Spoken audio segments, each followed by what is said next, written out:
enregistré sur le cloud. Voilà. Et maintenant, on passe sur Facebook.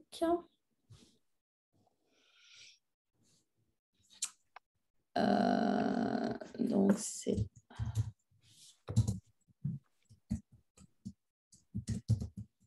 Je vais enlever tout ce temps de latence après. Voilà.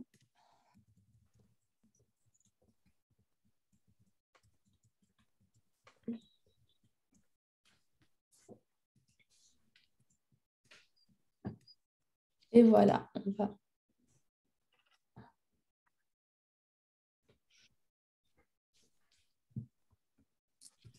on est normalement bientôt en direct. Oui, exactement. Alors, bonjour à tous. On se retrouve donc ce vendredi pour accueillir le docteur Silva, qui est le directeur de la clinique Ferticentro à Coimbra au Portugal.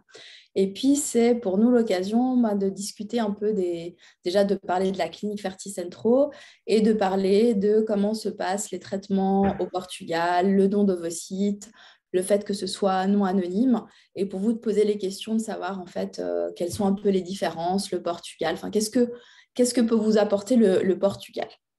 Alors, merci beaucoup, docteur Silva, d'être avec nous. Je vous laisse peut-être un peu vous présenter la clinique, ce que vous avez envie de nous dire au sujet de la clinique. Bon, bonjour Adva, bonjour Julie, enchanté d'être ici, merci pour l'invitation. Bonjour à tous qui nous écoutent. Je vais parler un peu de notre clinique et aussi du Portugal en tant que destination PMA. Alors, commençons par la clinique. Ferticentro vient juste de compléter 20 ans d'activité, donc nous sommes déjà une clinique qui a quand même une certaine expérience. Nous avons déménagé pour des nouvelles installations il y a 4 mois. Donc, nous sommes une clinique très moderne, très grande. Les nouvelles installations sont le double des installations antérieures et donc nous avons maintenant beaucoup d'espace, etc. Même au niveau technologique, les nouvelles installations, bon, les anciennes étaient déjà très bien, mais les nouvelles sont encore mieux. Je pense qu'on a tout ce qu'il faut au niveau technologique, bien sûr, les choses habituelles dans les cliniques de PMA. Nous sommes un peu une clinique de référence dans ce domaine exactement par cette raison. Par rapport au Portugal, le Portugal a certaines particularités dans la PMA. Tout d'abord parce que nous avons, à mon avis, la loi plus progressiste de l'Europe dans ce domaine. Quelles sont donc les différences les plus importantes par rapport aux autres pays? Tout d'abord, ce que vous disiez, les dons ne sont pas anonymes, c'est-à-dire ça, c'est un droit d'accès aux origines à l'âge de 18 ans. Qu'est-ce que ça signifie? Pour les patientes qui font des dons, les enfants issus de ce don à l'âge de 18 ans ont le droit d'accès à l'identité du donneur ou de la donneuse. Ça, c'est un droit des enfants, ce n'est pas un droit des parents, ce n'est pas non plus un droit des donneurs.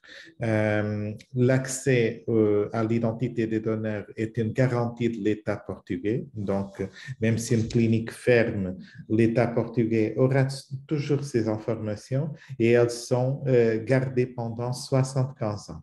Vous êtes en Suisse, 75 ans. On a beaucoup de Français. Okay. Donc, ça, c'est une garantie, c'est-à-dire même si à l'âge de 18 ans, l'enfant n'est pas intéressé d'avoir ces informations, il peut changer d'avis à l'âge 20, 30, 40 parce que les informations resteront toujours disponibles. L'autre chose qui est différente, bon, Et au Portugal, nous avons, disons, un système culturel qui nous permet d'avoir des donneurs et donneuses, même avec cette question de la loi, parce que c'est une différence par rapport aux autres pays où il y a le non-anonymat, comme par exemple le Royaume-Uni, l'Irlande, les Pays-Bas, l'Austrie, etc. Tous ces pays. Le Danemark aussi, non? La Danemark n'a pas don d'ovocytes. Donc, D'accord. c'est bon pour le don et ils ont un système mixte pour le don de sperme. Donc, c'est pas D'accord. exactement la même chose. Donc, mais la majorité de ces pays ont des grands problèmes, surtout au niveau des donneuses d'ovocytes. Au Portugal, non, nous n'avons pas ce type de problème. Par une question, je pense que culturelle, je pense que c'est, enfin, en fait, après l'enlèvement de l'anonymat, nous avons une augmentation énorme du nombre de donneuses intéressées. Donc, c'est une particularité. L'autre chose ici qui est différente par rapport aux autres pays, c'est que les dons sont limités. Par exemple, au Portugal, une donneuse ne peut donner que 4 fois pendant toute sa vie. Et ces 4 fois doivent être séparées par un mois, au moins 3 mois. Donc, il y a des pays dans lesquels, et bien sûr, il y a un contrôle réel sur le nombre de dons. C'est-à-dire, avant de commencer un cycle de dons d'ovocytes, par exemple, nous sommes obligés à vérifier auprès du site de l'autorité portugaise de la PMA si la donneuse est éligible pour faire un don. Et donc, il faut qu'on va en ligne vérifier ça. Avec cette vérification, nous recevons un code de don et si nous n'avons pas ce code de don, on n'a pas le droit de commencer une stimulation. Okay? Et donc, il y a d'autres pays où il y a des limitations théoriques dans la loi, mais en pratique, ça n'existe pas parce que Il y a- il y chaque clinique a- peut contrôler ses propres dons. Il y a des vies, par exemple, en Espagne, République tchèque, etc., dans lesquelles il y a pas mal de cliniques et chaque clinique a le pouvoir de contrôler le nombre de dons chez, chez lui. dans son entité. Exactement, mais pas dans la clinique de l'autre côté de la rue. Okay? Et donc, En fait, excusez-moi de vous stopper. En fait, ce qui est intéressant, c'est que tout est enregistré au niveau de l'État, en fait. oui, C'est-à-dire que c'est ça. c'est une base de données nationale et donc tout est vraiment enregistré. Vous me disiez, je pense que vous en allez en parler aussi, mais le dédommagement des donneuses, tout passe, en fait, c'est vraiment par l'organe, c'est pas les cliniques, en fait. C'est pas Oui, l'État. exactement. Il y a une entité indépendante des cliniques, c'est l'autorité portugaise de la PMA, le CNPMA, qui contrôle ces informations, qui surveille les informations, qui fait des inspections aux cliniques pour vérifier que tout est fait. Et donc, parce que ce n'est pas suffisant d'avoir ces garanties dans la loi, c'est aussi nécessaire que ça soit contrôlé, parce que sinon, Mhm. c'est la même chose que n'avoir rien. L'autre chose, c'est exactement le dédommagement ordonnancé. Au Portugal, ça c'est fixé dans la loi, c'est 887 euros. C'est la même chose c'est actualisé annuellement. Et c'est la même chose pour toutes les cliniques publiques et privées. Nous ne pouvons payer plus, on ne peut pas payer moins. Nous ne sommes pas autorisés à payer en espèces, c'est toujours par virement bancaire ou chèque. Il faut que les donneurs signent un reçu et nous sommes obligés à garder une preuve de paiement. Donc, au moment des inspections, l'autorité de la PMA nous demande des preuves de paiement pour chaque donneuse, les reçus signés, etc. Donc, encore une fois, c'est très transparent. C'est fixé pour les donneurs de sperme, c'est 44 euros par don. Et donc, c'est aussi fixé dans la loi et donc, c'est très clair. Et donc, je pense que ça aide à contrôler parce qu'il n'y a pas une compétition pour les donneuses. Nous connaissons des vies où il y a pas mal de cliniques qui ont une espèce de compétition, qui payent beaucoup aux donneuses et ça change un peu la motivation pour le don.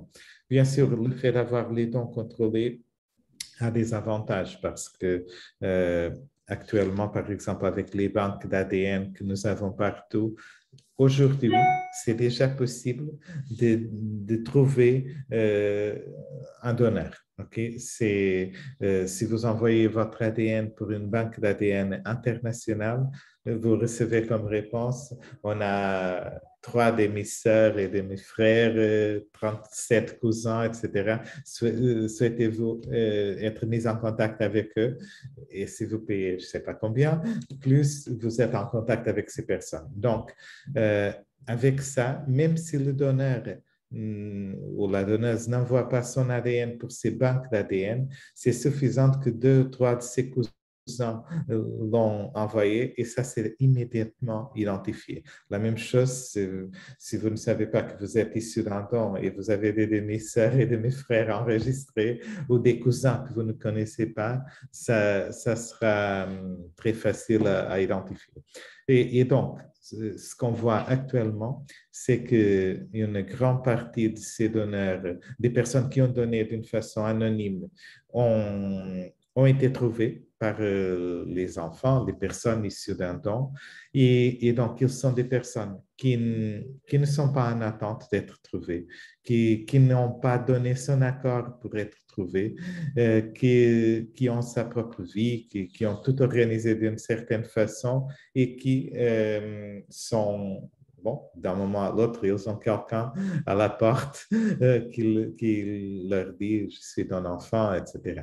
Ça peut, c'est différent quand les dons ne sont pas anonymes, parce que les personnes ont été d'accord pour révéler son identité, et elles ont été informées de que ça va arriver. Okay? Et donc, au moment où ils font le don, ils sont d'accord pour enlever son identité. Donc, c'est comme ils ont passé par un rendez-vous avec la psychologue, ils ont pas mal de rendez-vous, en effet. Donc, ils ont clarifié ces doutes, ils ont été conseillés. Et donc, c'est une décision consciente. C'est quelque chose qui est attendu. C'est pas une surprise pour les personnes, pour les donneurs et donneuses. Et donc, c'est pas bon si quelqu'un, si vous trouvez votre donneur de sperme, par exemple, d'ici à 18 ans, et cette personne n'est pas d'accord, est surprise d'être trouvée. Donc, c'est quelque chose qui peut même causer des problèmes au niveau émotionnel, psychologique. C'est pas agréable de voir que le donneur n'est pas content, il est un peu surpris d'être harcelé. Et donc, c'est un peu, euh, c'est-à-dire, c'est faire les choses d'une façon contrôlée ou pas contrôlée. Okay. Et donc, je pense que ça, ce sont les différences les plus importantes du Portugal par rapport au reste des pays. Je pense que les dons anonymes d'ici à 10 ans, tout le monde les aura. Okay. Je pense que tout... Pardon, oui, j'avais la perceuse en fait. En fait, c'est vrai que beaucoup de pays en Europe sont en train de parler, de passer aux dons non anonymes, justement par rapport à la question, tous ces tests génétiques qui se font maintenant dans les tests d'ADN en fait, qu'on fait dans les grandes bases. Beaucoup en parlent, mais c'est vrai que ce n'est pas encore d'actualité. Mais vous pensez que d'ici 10 ans, tout le monde sera en dons non anonymes en fait? Oui, sans doute. Je pense que c'est un peu comme le mariage homosexuel. Il y a un pays, ensuite autre, et maintenant, c'est un peu bizarre d'avoir des pays qui ne l'autorisent pas. Je pense que d'ici à 10 ans, 15 ans, je ne sais pas, mais on va penser comment était-il possible que les dons n'étaient pas anonymes au passé. Et je pense que actuellement, si actuellement, 2022, avec les technologies actuelles, il est relativement facile de trouver un donneur. je pense que d'ici à 20 ans, en 2042, ça sera encore plus facile, avec le développement technologique et tout ça. Donc, je pense que c'est un peu la réalité, c'est un peu aussi inévitable que ça arrive. Et donc, c'est un peu l'avenir de la reproduction médicalement assistée. Et en même temps, ça va aussi avoir un effet bénéfique même pour les pays où le nombre de dons par donneuse n'est pas contrôlé. Si les donneuses ne sont pas anonymes, ça va diminuer. Le fait qu'il y a des donneurs qui donnent plusieurs fois, je pense que personne ne souhaite pas trouver que sa donneuse a donné pour 10, 15 autres patients et qui a beaucoup d'enfants perdus un peu partout. Donc, je pense que pour cette raison, c'est un peu inévitable que ça change complètement. Et j'ai juste une question pour clarifier justement ce non-anonymat. Donc, l'enfant, alors, on va en parler, comment se fait le choix des donneuses, parce que ce n'est pas parce que c'est non anonyme que finalement on peut choisir sa donneuse, c'est en fait que ça se passe exactement comme dans les autres pays, c'est finalement la clinique qui va choisir la donneuse sur le phénotype, vous allez nous en parler, mais donc on est d'accord que l'enfant, à sa majorité, donc à 18 ans, va pouvoir revenir à ce centre qui regroupe toutes les informations au niveau des donneuses, avoir le nom de sa donneuse et éventuellement pouvoir la contacter, c'est ça? Oui, c'est ça. Donc, le choix de la donneuse est fait par la clinique. Ici au Portugal, nous travaillons, au moins chez Ferticentro, on travaille d'une façon, disons, plus ouverte que les autres pays. C'est un peu pareil à ce qui se passe à la Danemark par rapport aux donneurs de sperme, sauf qu'ici, nous ne partageons pas des photos. Donc, c'est la seule différence. Maintenant, nous sommes en train de préparer des profils détaillés pour toutes nos donneuses d'ovocytes et tous nos donneurs de sperme. Ça, c'est un processus qui prend beaucoup de temps parce que c'est énorme. Mais et donc, il y a un profil de 400 pages pour chaque donneur, OK, et donc, aux donneuses. Donc, au moment où nous vous proposons une donneuse, par exemple, on va vous dire la donneuse 1, 2, 3, 4, OK? Elle a 25 ans, elle a fait des études de pharmacie, elle met 1,70 m, il est marron, cheveux marrons, caucasienne. Elle a fait cette liste d'examens et on donne les tests génétiques, etc., les prises de sang que la donneuse a été faite, enfin, tout ça. Et au-delà de ça, il y a un profil psychologique qui concerne la manière comme la donneuse voit le don, enfin, qu'est-ce qu'elle pense du fait d'être donneuse, ce genre de choses. Et je peux même partager, on peut partager. Oui, tout à fait. Oui, Oui. OK. Donc, Volontiers, je pense que c'est intéressant pour tout le monde de oui, voir. je n'étais pas préparé, mais je trouve d'une façon aléatoire un profil. Je vais juste le chercher ici. C'est un profil complètement aléatoire, OK? Justement, il y a quelqu'un qui demandait quels sont les tests génétiques sur les donneuses, quels sont les tests. Donc, on va pouvoir répondre effectivement à cette demande de manière bien OK. détaillée. Donc, je vais vous donner un exemple complètement aléatoire. OK? C'est le premier que j'ai trouvé ici. Donc, je vais partager mon écran. Je pense que, je ne sais pas si j'ai le droit de partager. Alors, comment je vous donne le droit Euh, de partager? non, c'est de mon côté un petit problème, mais je le vérifie. OK. OK. Donc, ça ne me permet pas, sans sortir de Zoom. Est-ce que si je vous mets nommer co-animateur, peut-être que vous pourrez le faire. Ah, c'est bon, peut-être. Voilà, Vous voyez voilà, mon écran? voilà. Oui, OK. Ça c'est un profil d'une donneuse d'ovocytes. OK. C'est comme je disais, un profil aléatoire. Donc, et vous voyez le type d'information qu'on peut partager. Information générale, caractéristiques physiques, par exemple, cette donneuse, elle est caucasienne, peau blanche, lèvres fines, 1,58 m, bon, etc. Pointure, taille de vêtements. Il y a aussi des informations un peu bêtes, mais qui, les langues que la donneuse parle, ce qui est important en termes de contact dans l'avenir, mais ce type d'informations qui semblent un peu bêtes sont importantes pour que la personne, bon, tout d'abord, pour que les patientes ont la notion qu'il y a une personne derrière le don. Cette personne a partagé son matériel génétique, elle a été d'accord pour faire le don, donc il y a une personne et ça aide à former une image, une idée de qui est cette personne. Par exemple, dans ce cas particulier, cette donneuse est infirmière, elle a fait un maîtrise, donc il y a quelques sur son évaluation psychologique. Dans ce cas, elle a un fonctionnement psychologique visiblement adapté, absence de pathologie mentale, etc. Point positif, point négatif. Enfin, il y a des choses sur la donneuse, même au niveau personnel. La donneuse a été d'accord pour partager tout ça. Nous sommes limités aux informations que la donneuse nous autorise à partager. Il y a des donneuses qui partagent plus d'informations, il y a des donneuses qui donnent moins d'informations parce que ça, c'est toujours quelque chose qui est un peu variable d'une personne à l'autre. La motivation pour le don, il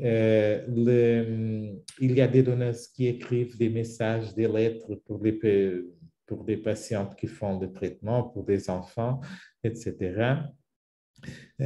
Donc, par exemple, des informations aussi sur son mode de vie. Par exemple, cette personne est mariée, elle a un enfant, ne fait pas de sport, joue de la guitare, enfin.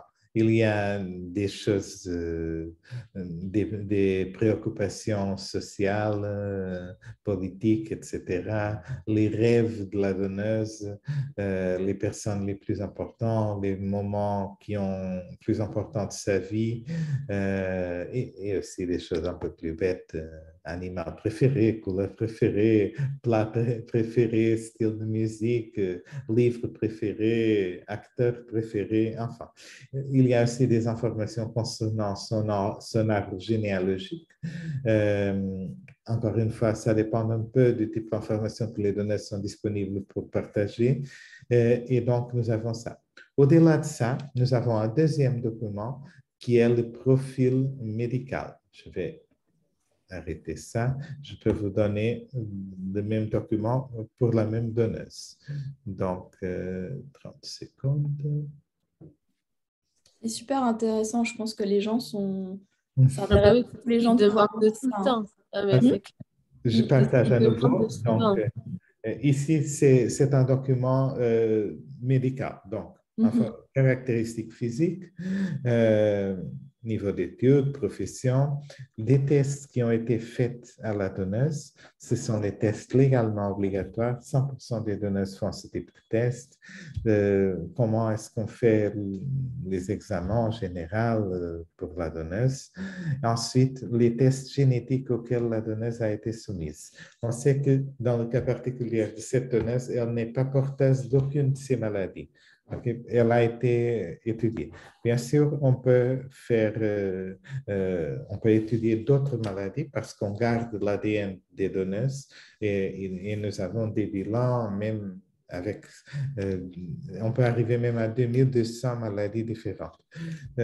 C'est toute une autre histoire. OK, il y a des choses que nous ne pouvons pas parler de ça si vous le voulez, mais donc il y a des problèmes éthiques. C'est un peu comme une boîte de Pandora, mais je peux vous expliquer aussi comment ça fonctionne. Mais bon, il y a de plus en plus des patientes qui le demandent et on le fait presque toutes les semaines. Bien que je ne suis pas un grand défenseur de ce type de test, c'est quelque chose qu'on fait quand même. Alors, juste, voilà, juste peut-être pour expliquer, donc, les donneuses ont certains tests génétiques qui sont demandés par la loi, ben, par les CHRE. Je crois que c'est 2 ou 3 qui sont Oui, obligatoires. Là, vous avez montré qu'elle avait à peu près une dizaine, je n'ai pas compté, de tests. Donc, au niveau de la probabilité, c'est celles qui apparaissent le plus dans la population. Donc, c'est pour ça que vous les faites. Maintenant, on est tous porteurs finalement de maladies, mais ce qu'on appelle les maladies monogéniques qui sont sur un gène, le fait qu'on n'exprime pas cette maladie, c'est-à-dire qu'on ne les a pas sur les 2 gènes. Et ce qui peut arriver, c'est que si on se met avec une personne qui est porteuse de ce gène également, bah, la maladie se développe. Donc, ce que font les gens, c'est ce qu'on appelle le carrier test. Vous me dites, hein, moi, mon travail, c'est de simplifier un petit peu les choses. C'est un oui, peu mais comme c'est ça bon. que, voilà. Et l'idée, en fait, c'est que beaucoup de personnes, lorsqu'elles souhaitent avoir recours à une donneuse, se dire on va analyser plus de maladies et comparer à ce dont les maladies sont porteuses le conjoint. Et en fait, on veut, quand vous parliez de 2500, on va regarder sur 2500 maladies les plus fréquentes, est-ce qu'ils ont des gènes en commun? Ils sont porteurs les deux, parce que le but, c'est qu'ils ne soient pas porteurs de... La donneuse sera porteuse certainement de certaines maladies, mais ce qu'il faut, c'est que l'homme ne le soit pas. Statistiquement, quand on fait un bébé dans un couple, on ne fait pas du tout ce genre de test. C'est un peu pour ça que vous disiez que vous n'êtes pas trop pour, c'est-à-dire que normalement, quand on ne le fait pas. C'est vrai que quand on fait un don, on a envie de vraiment de tester beaucoup de choses. Mais alors déjà, et vous nous expliquerez après pourquoi vous êtes un peu plus réfractaire, mais on essaye de tester pas trop de choses non plus parce que ça peut poser des problèmes. Et en fait, finalement, on ne teste pas parce qu'il y a des milliers de maladies et on ne peut pas tout tester. Donc, on écarte une probabilité de maladies les plus fréquentes, mais ça n'empêche pas de ne pas avoir quelque chose. Oui, alors c'est vrai tout ce que vous dites. Je vais juste ajouter quelques précisions et ensuite j'expliquerai pourquoi est-ce que je suis un peu réfractaire à ce type de test. Donc, on parle des maladies récessives, c'est-à-dire ce type de maladie ne se manifeste que si les 2 personnes, si nous avons les 2 gènes affectés. Donc, 2 personnes qui portent le gène mais qui ne sont pas affectées ont 25% de probabilité d'avoir un enfant malade. Okay. Et donc, avec ce test, ça nous permet de vérifier si la donneuse est porteuse du même type de gène ou le donneur de sperme, mais dans le cas de la donneuse, que l'élément masculin du couple. Okay. Et donc, et on peut faire ça pour 2200 maladies. Bien sûr, quels sont les pros et quels sont les contre. À faveur de la réalisation de ce test, c'est sans doute plus sauf.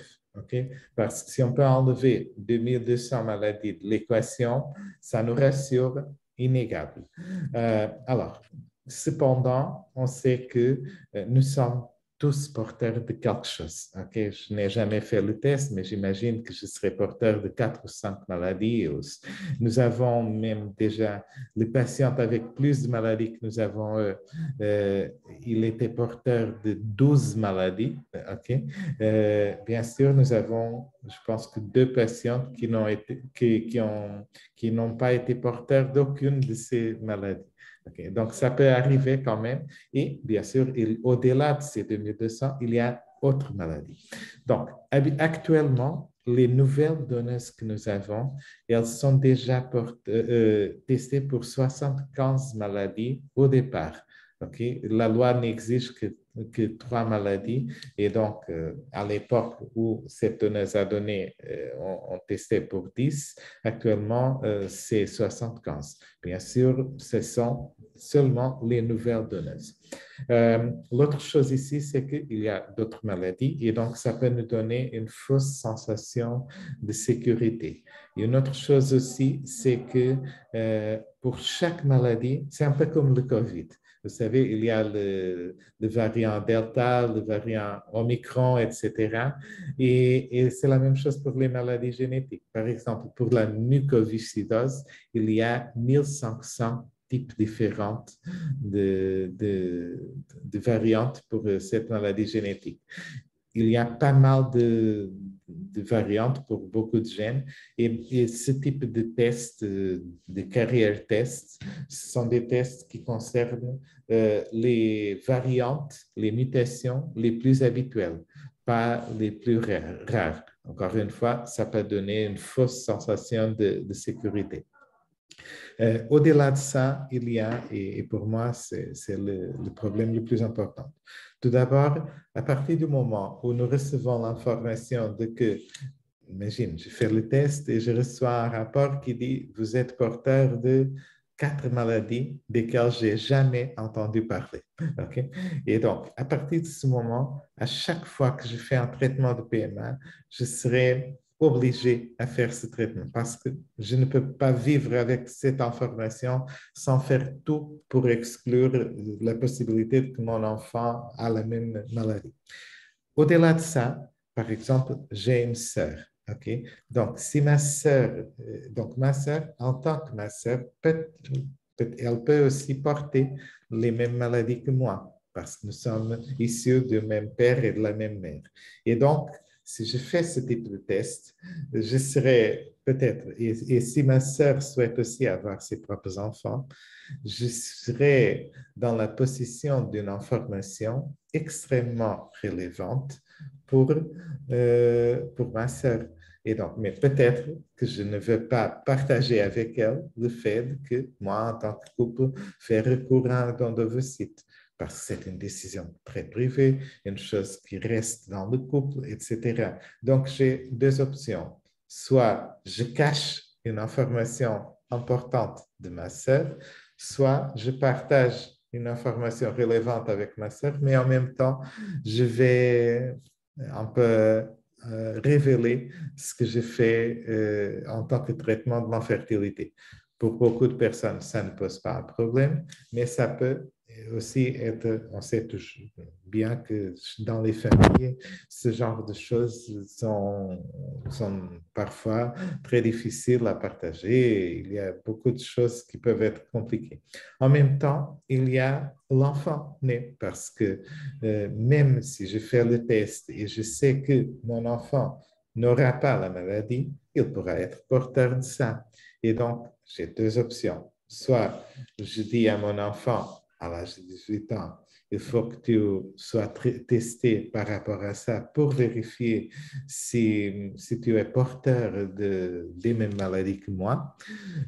Soit je cache ces informations et en même temps, ça cause des problèmes pour l'avenir reproductif de mon enfant parce que peut-être qu'il n'a pas un problème d'infertilité, il va essayer d'avoir ses enfants naturellement.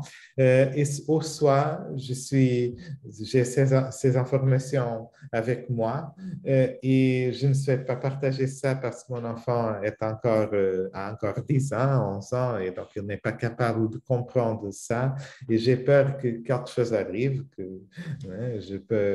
et donc c'est quelque chose et peut-être que je ne serai pas ici au moment où il va essayer d'avoir ses propres enfants.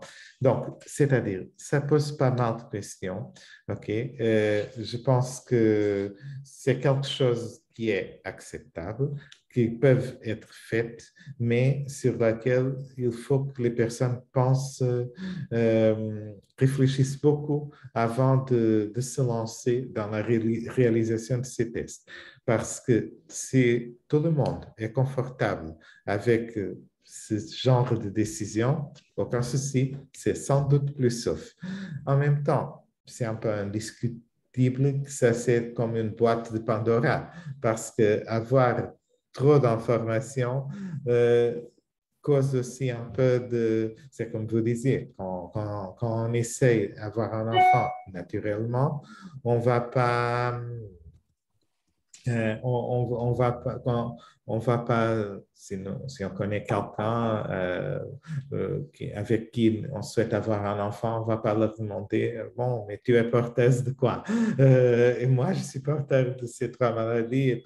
Non, c'est pas un facteur de choix.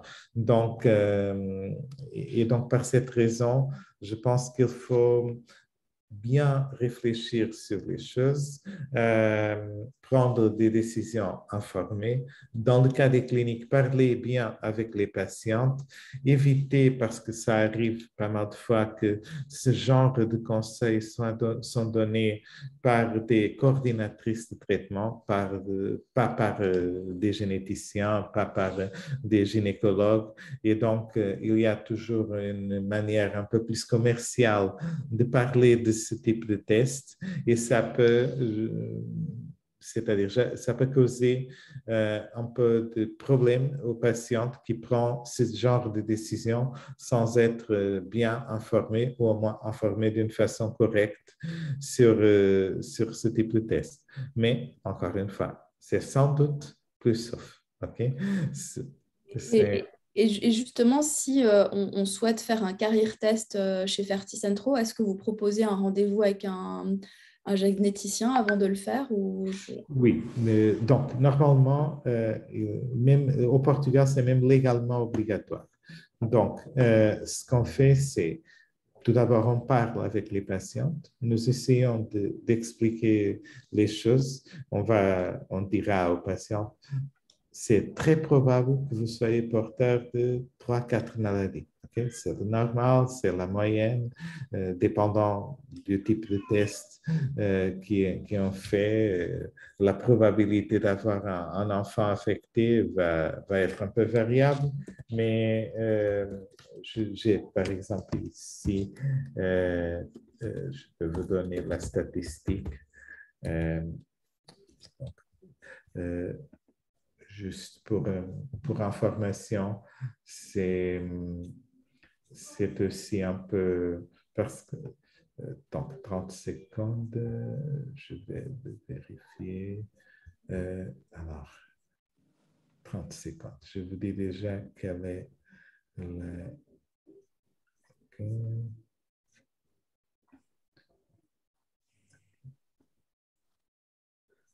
Bon, ça y est, par exemple, pour le test qui concerne 570 maladies, la probabilité d'avoir quelqu'un qui soit porteur d'au moins une maladie est de 55%. Si on change au test 2200 maladies, cette probabilité est de 67%. Donc, le nombre moyen de mutations par personne est de 1,7 dans le test 570 et de 67%, et de 2,7 dans le test de 2200 maladies. Euh, pour, et donc, ça signifie que c'est plus probable d'avoir quelque chose que d'avoir rien. OK? Et donc, enfin, donc, il faut que les patientes soient au courant. Ça va arriver, c'est ce que je dis toujours. Ça va arriver. Vous serez porteur de quelque chose. Donc, pensez ce que vous faites avec cette information. Si vous êtes en paix avec ça, si vous êtes préparé pour le gérer, on avance. Si vous n'êtes pas préparé, donc réfléchissez bien. Et donc, c'est à ce moment que normalement, il y a des rendez-vous de génétique médicale. Parfois, c'est le gynécologue qui indique ce type de test. Et ensuite, quand nous avons les résultats, les patients parlent avec la généticienne. Donc, il y a cette gestion pour aider les personnes à comprendre les résultats de ce type de test. Mais c'est quelque chose qui est très important et surtout, et Adva, vous connaissez des cas particuliers de personnes qui ont même fait ce type de test et que après, ils ont simplement dit, j'oublie ça parce que c'est tellement compliqué tout ça, parce que ça ajoute des coûts, parce qu'il faut tester chaque nouvelle donneuse, etc., pour faire le matching. Et donc, il y a une séquence de coûts et de procédures. Ça cause des délais pour organiser un traitement parce qu'on ne peut pas le faire sans tester la donneuse, sans faire le matching. Il y a parfois des tests, bon, ce sont nos donneuses, nous avons toutes les données, mais parfois il y a des patientes qui font des tests avec lesquels nous ne travaillons pas par routine, et donc il faut faire le même test à la donneuse à cause des différents types de mutations. Donc il y a vraiment pas mal de choses à considérer. Et donc, dès que les décisions sont prises d'une façon informée, de notre côté, aucun souci. Mais c'est le plus important ici. Dans le cas d'un couple, justement, qui aurait un enfant, un antécédent avec une maladie, est-ce qu'ils peuvent tester cette maladie en particulier ou est-ce qu'il faut qu'ils fassent plutôt ce career test où il y aurait plusieurs maladies et du coup révéler d'autres maladies qu'ils n'avaient pas pris en compte? Non, en principe, s'ils ont un enfant qui est porteur d'une maladie génétique, on devrait faire le DPI, c'est-à-dire le diagnostic préimplantatoire pour cette maladie monogénique spécifique. Parce qu'en effet, si on sait déjà que l'enfant est porteur d'une maladie, ce n'est pas la peine de le tester pour des autres maladies. Bien sûr, personne n'est pas libre d'avoir Autre une chose. maladie en commune avec une certaine donneuse. Okay? Mais je dirais que c'est extrêmement rare que ça arrive. Okay? Donc, impossible, non, mais très, très, très peu probable. Alors, et donc, ce n'est pas un des cas dans lesquels nous conseillerons ce type de test. Ce type de test, c'est plutôt pour, alors, parce que quand on fait un don, on va introduire dans notre famille une troisième personne. Et ça gère toujours, ça peut originer toujours un peu de stress, okay? Parce que ce n'est pas les ovocytes de la femme, par exemple, dans le cas de l'ovocyte. Donc, il y a toujours des petites choses. Et bien sûr, la dernière chose qu'on souhaite, c'est d'emporter des complications pour le sein de notre famille, surtout parce qu'on a déjà une complication qui est le fait de devoir recourir au don d'ovocytes. Et donc, par cette raison, les patientes demandent ce type de garantie parce qu'en réalité, le risque n'est jamais nul, même avec ce type de test très poussé, il y a toujours quand même un petit risque résiduel, mais ça va diminuer énormément. Okay? Et donc, ça va sans doute aider les patients. Je vous donne, il y a, c'est-à-dire, il y a je vous donne un exemple, c'est un exemple d'une maladie récessive, bon, c'est le syndrome triple A, aclasia, addisonisme à la crimia. Bon, c'est une maladie génétique de laquelle vous n'avez sûrement entendu parler, moi non plus. Et donc, c'est juste pour vous donner un exemple.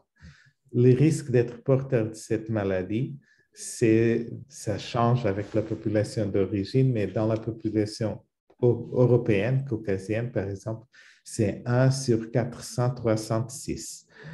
Après la réalisation de ce test, le risque est de 1 sur 8266. Okay? Donc, le risque n'est jamais nul. Okay?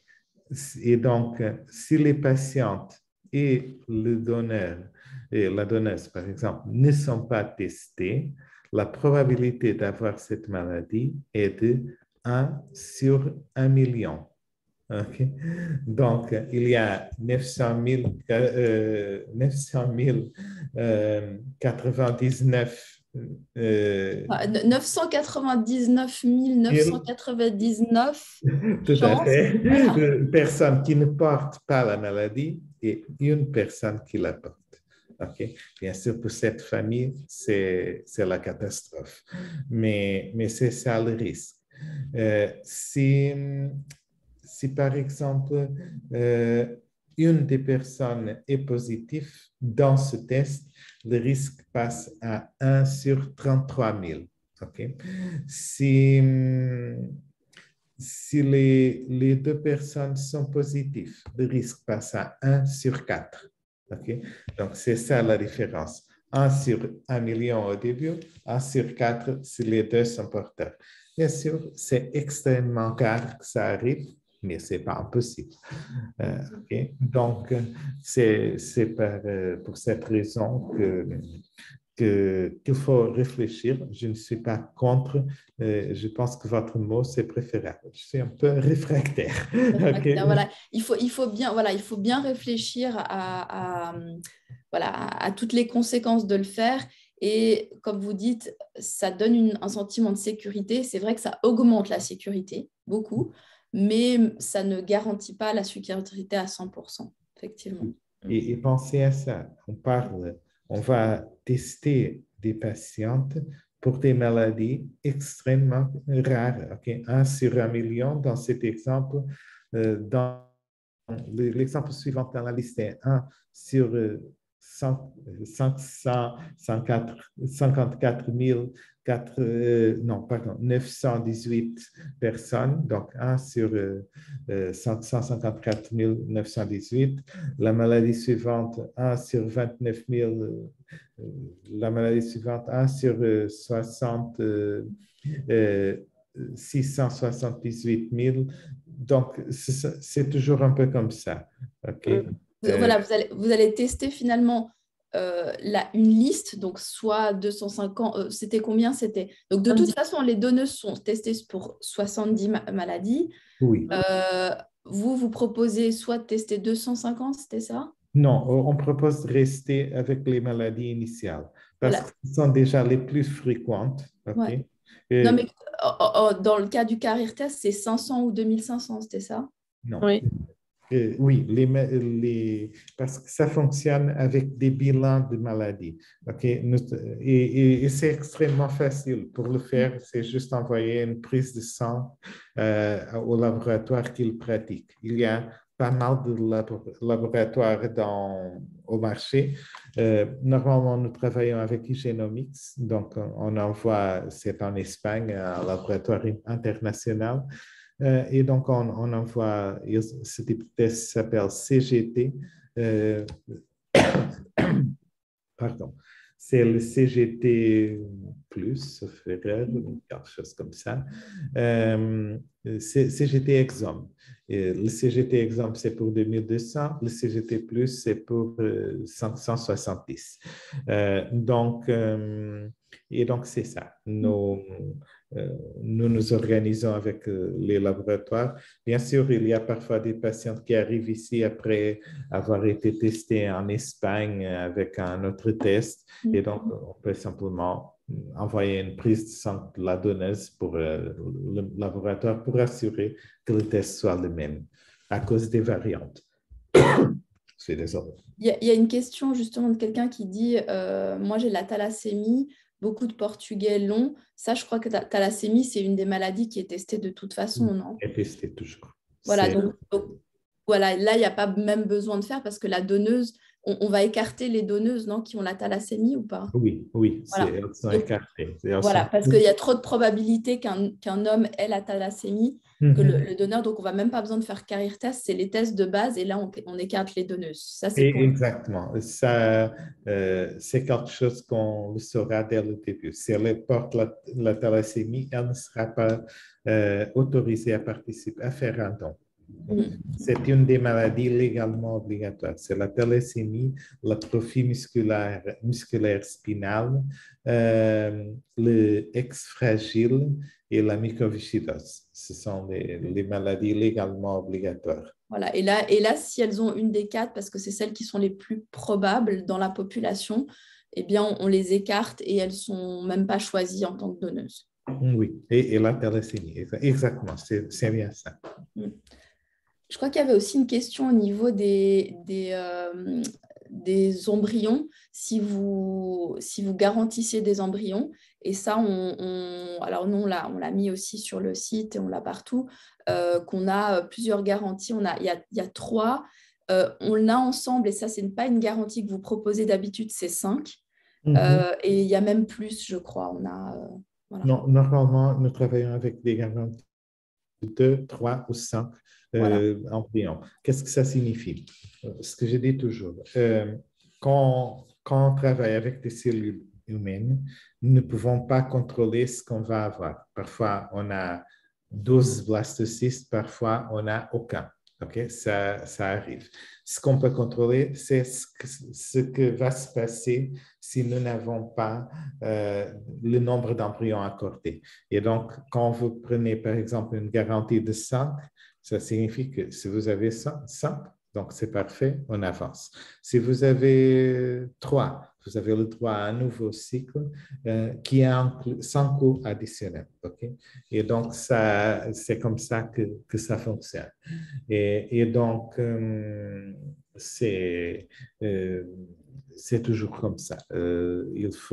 Les garanties servent exactement pour éviter des surprises et pour contrôler les choses, pour essayer de donner un peu de contrôle, surtout financier, aux patients sur une procédure qui est complexe et dans laquelle nous ne contrôlons pas tout. Ouais. J'ai une question, Vladimiro, parce que je sais qu'en Espagne, et je me posais la question pour le Portugal, je sais qu'en Espagne, par exemple, si on a une garantie de 5 blastocystes, si on a une grossesse, en fait, et qu'on a par exemple 3 blastocystes, mais qu'on a une grossesse, on ne va pas vous redonner des blastocystes.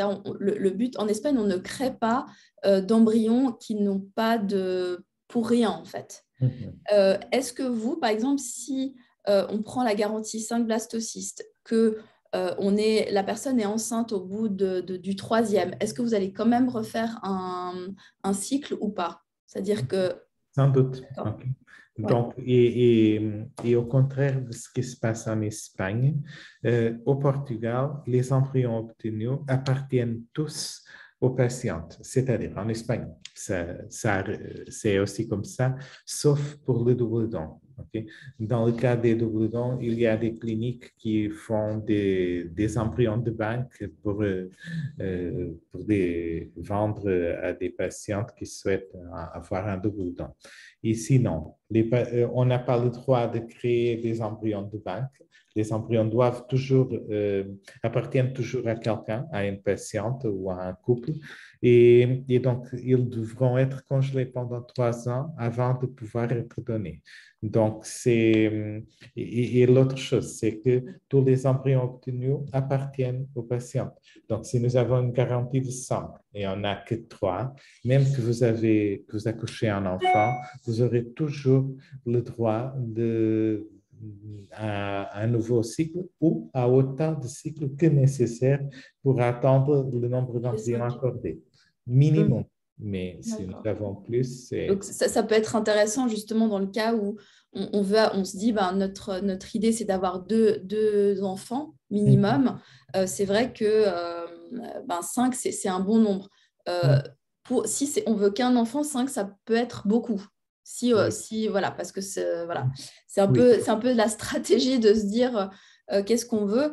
Après, ça dépend aussi, bien sûr, de la capacité de la personne à pouvoir accepter l'embryon, le côté immunitaire, vasculaire et autres, parce qu'effectivement, on n'est jamais sûr, même si les embryons sont de qualité, à pouvoir, que l'embryon va s'implanter et que ça fasse une grossesse évolutive, ça c'est clair. Oui, c'est ça. Et donc, ce que j'ai dit toujours aux patientes, c'est ça.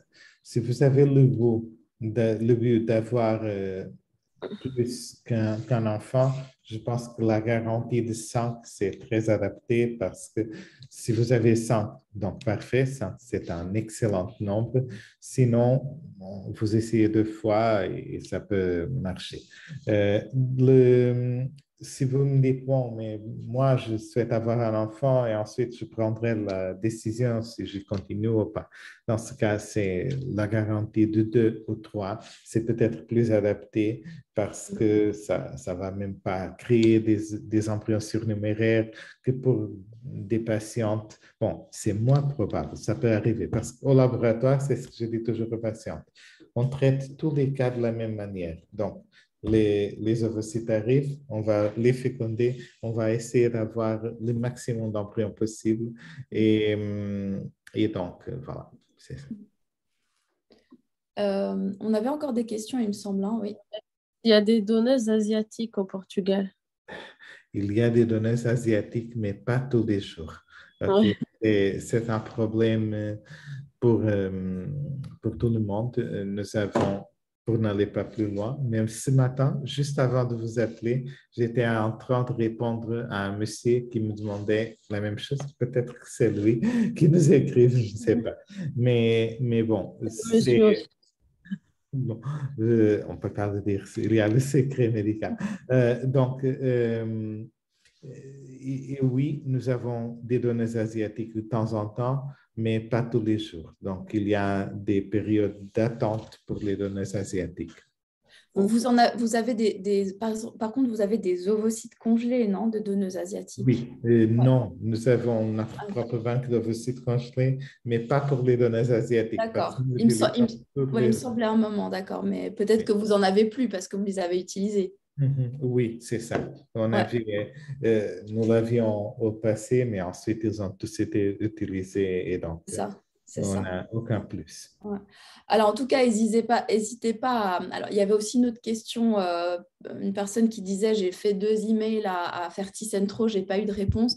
Ça, c'est aussi un petit... Alors, bon, euh, on vous remonte l'information. Maintenant, n'hésitez pas. Alors, la personne, on est déjà en contact sur Instagram. On va faire un email à Katharina, qui est l'assistante du docteur Silva. Ça, c'est aussi la force de l'organisation. Quand vous passez par une organisation telle que nous, bah, si vous n'avez pas de réponse, nous, on sait chercher la réponse. On va activer, donc n'hésitez pas. Et puis, ben, bien sûr, on ne l'a pas dit, mais on a discuté avec la clinique pour que vous ayez aussi des tarifs préférentiels, parce que pour nous, ben, c'est la force de l'organisation de pouvoir avoir plus de monde, envoyer plus de monde, donc du coup, avoir des tarifs qui sont moins chers. Et aussi, nous, on essaye de faire une partie de votre travail, c'est-à-dire qu'on essaye déjà de vous envoyer des gens qui sont déjà plus aptes à faire un traitement. Et donc, c'est cette partie donnant-donnant de se dire, bah voilà, du coup, ces personnes sont plus... C'est pas juste de l'information, nous, on filtre en fait l'information. Donc, Oui, et je voudrais ajouter quelque chose. Bon, tout d'abord, par rapport à cette personne qui est en attente, c'est vrai qu'actuellement, nous avons beaucoup d'emails qui arrivent tous les jours. On a environ 250 nouveaux emails tous les jours. Ok. Nous avons pas mal de personnes qui répondent. Notre clinique a déjà presque 50 personnes qui travaillent à la clinique, mais et nous avons 8 personnes qui sont tous les jours sur les emails. Il y a des choses que je demande aux patients de ne pas le faire. Si vous envoyez deux emails sur le même sujet, votre mail, nous travaillons avec Google, donc les emails s'agrègent les uns à les autres, et donc votre email sera immédiatement le dernier de la liste. Okay? Donc, c'est complètement contre-productif de le faire ça. Il y a des personnes qui nous envoient des emails tous les jours, et donc, et on ne le sait pas parce que cet email va toujours pour la fin de la liste. Et donc, au moment où on trouve le mail, c'est une, si cette patiente n'aurait pas envoyé qu'un email, ça serait déjà répondu. Mais comme elle a envoyé à répétition des emails, elle, elle déménage son email pour la fin de la liste à chaque fois. OK? Donc, c'est complètement contre-productif. L'autre chose, c'est que, bien sûr, on essaye de répondre que ça n'arrive pas. OK? Le, c'est par cette raison que nous travaillons avec Adva et Julie. C'est bien sûr que si ça arrive, s'il y a quelque chose qui ne se passe pas bien, que des informations que vous ne comprenez pas, des doutes, des délais de réponse, enfin, moi je suis aussi disponible bien sûr, mais dans ce cas, profitez de Adva et Julie parce qu'elles sont ici exactement pour ça pour aider à la communication. Elles savent à qui est-ce qu'elles doivent parler à l'intérieur, au sein de nos équipes. Il y a parfois des choses qui ne sont pas faciles. Par exemple, je me souviens, il y a des patientes qui nous envoient des questions pertinentes, okay, mais qui sont complexes, qui doivent être répondues par le médecin qui est en charge de son cas. Ça, c'est pas immédiat, donc il faut demander au médecin, répondre. Normalement, ça prend toujours 2, 3 jours c'est le normal. Il y a des choses qui sont extrêmement simples. Et donc, mais encore une fois, profitez de l'aide de Adva et Julie parce que ça va fonctionner beaucoup mieux avec votre aide. Et en même temps, de notre côté, il y a l'intention de que ça arrive jamais. OK? Bien sûr, parfois, on ne peut pas l'éviter à cause du nombre très élevé de demandes. Est-ce qu'on a d'autres On a vu une dernière sur le délai pour avoir une donneuse sans forcément parler d'asiatique en général, une donneuse. Ça dépend un peu. Normalement, selon notre protocole, c'est à partir du moment où nous avons le sperme, soit un donneur de sperme, soit le sperme de l'élément masculin, c'est 2 à 3 semaines pour avoir une donneuse. Bien sûr, il y a des patientes qui refusent 15 donneuses. Okay? Ça arrive. Et donc, si ça arrive, si les patientes refusent toutes les donneuses que nous proposons, on peut proposer notre donneuse. Vous m'entendez? Hein? Je pense que c'est bon. Donc, bien sûr, si vous acceptez la donneuse dans l'immédiat, c'est plus rapide. Donc, il y a des choses qui sont rapides et donc on peut le faire parfois presque d'un jour à l'autre. Il y a des situations, bien sûr, des phénotypes plus rares que les Asiatiques, ça prend un peu de temps. Bon, il faut qu'on vérifie exactement des détails. Parfois, il y a des groupes sanguins plus rares. Il y a des personnes qui nous demandent des choses très particulières. Ça arrive pas mal de fois que les patientes nous donnent 15 critères innégociables, qui ne sont pas négociables parce que la donneuse doit correspondre à tout ça. Et donc, parfois, il n'est pas impossible, mais ça prend un peu plus de temps. Et encore une fois, comme on parle que des dons non anonymes, c'est une grande responsabilité de la clinique d'être sûr que les caractéristiques demandées correspondent à ce que la patiente souhaite. Et voilà, c'est ça. Donc au final, tout dépend de l'exigence de la patiente. Oui, c'est ça. Et un peu de la chance, ok, parce que ça dépend vraiment. Mais sans une exigence particulière pour une donneuse portugaise, etc., le processus, c'est presque immédiat. Ok. Alors, est-ce qu'on a d'autres questions ou pas? On parlait de grade de blastocyste, mais bon, ça va être un peu long à expliquer, je pense. On en reparlera peut-être une autre Mais je pense de toute façon, quand vous dites vous garantissez 3 blastocystes, 5, c'est des blastocystes de bonne qualité. Oui, sans doute. Et c'est une garantie post-décongélation, c'est-à-dire, ce n'est pas seulement des blastocystes pour congeler, c'est aussi des blastocystes qui survivent à la décongélation en bonne condition. Okay? Voilà.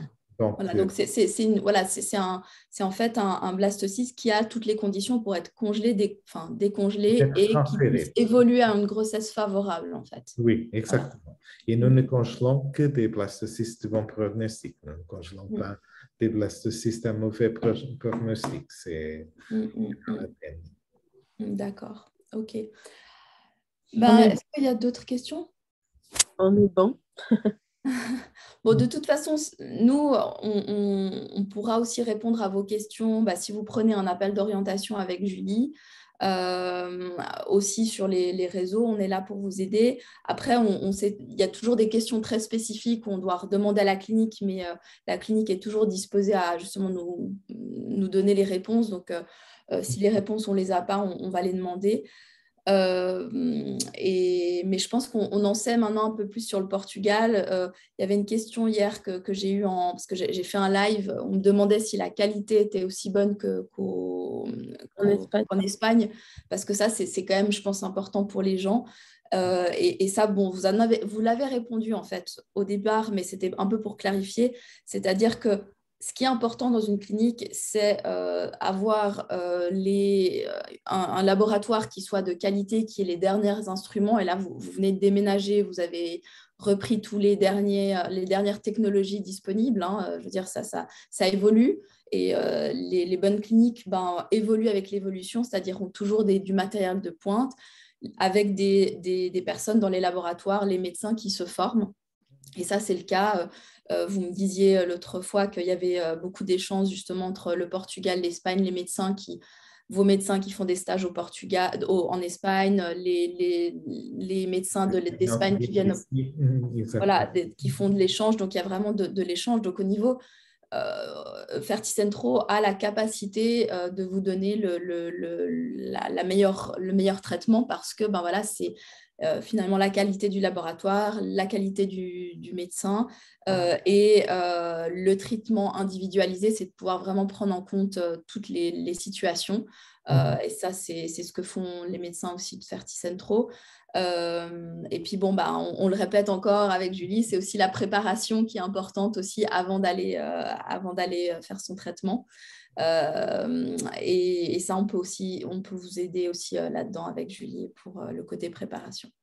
Oui, et je peux juste ajouter une petite chose, peut-être des astuces pour trouver une bonne clinique. Bon, c'est pas à moi de dire si nous travaillons bien. Je pense que oui, sinon je ne serais pas ici. On fait nos meilleurs efforts pour que tout fonctionne très bien.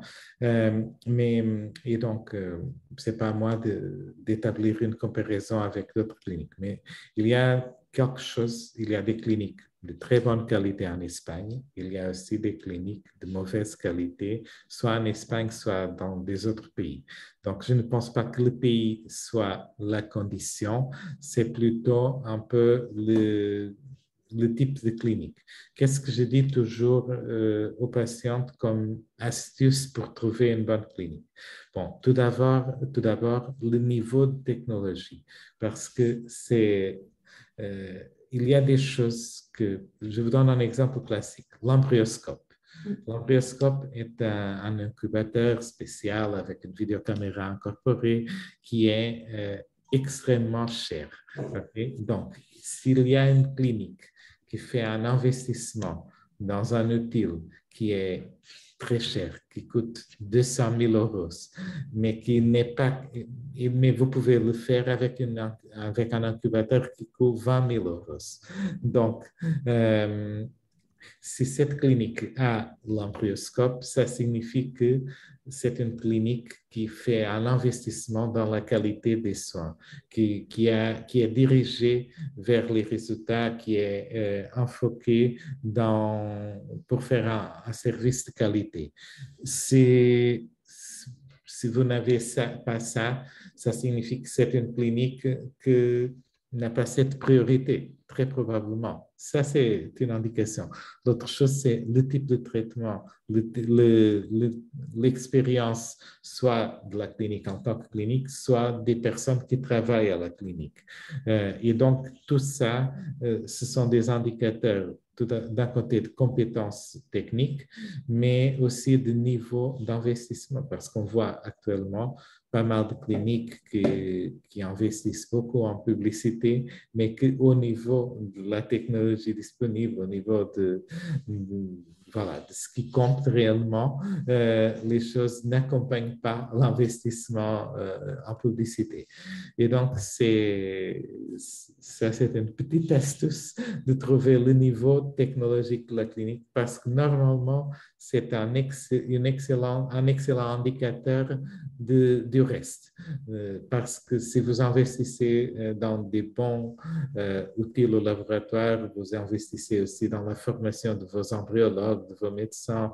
Il y a une structure dédiée, il y a des personnes qui contrôlent et surveillent les procédures, etc. Donc, il y a une manière de travailler enfoquée dans la qualité. Si vous avez un niveau faible ou moyen de technologie, très probablement, ça, c'est un mauvais signe. Mm, mm, mm. Non, ça, c'est clair que c'est ce qui fait, c'est pas vraiment le pays finalement, mais c'est vrai que les gens, ben, comme ils ont cette idée que l'Espagne est beaucoup plus avancée, c'était pour ça que je faisais une comparaison par rapport au pays. Mais comme vous dites, pour moi, c'est surtout le pays, c'est vraiment ce qu'on veut y trouver, notamment ben, le don non anonyme, ce que vous nous avez proposé, mais aussi le prix, parce que les traitements au Portugal sont quand même un peu moins chers qu'en Espagne. Donc ça peut être aussi une critère de décision. Mais après, c'est vraiment la clinique aussi, la qualité de la clinique et ce dont vous avez parlé, effectivement, docteur Silva. Merci beaucoup en tout cas, c'était très gentil d'être là avec nous. Non, Et puis, nous, on reste à disposition pour répondre à vos questions et puis à vous mettre en contact avec la clinique, ce qui vous permet aussi, ben, comme je le disais tout à l'heure, de bénéficier de rabais et justement de pouvoir, au niveau de la discussion, des fois, de remonter aussi dans la ligne des emails. Ça, c'est le petit plus si jamais. Très bien. Merci beaucoup. Et je puis, vous en prie. je vous souhaite une bonne suite de journée et un À bon vous, week-end. à vous, Bonne à journée. vous. Merci beaucoup. Merci. Au revoir. Au revoir. Au revoir.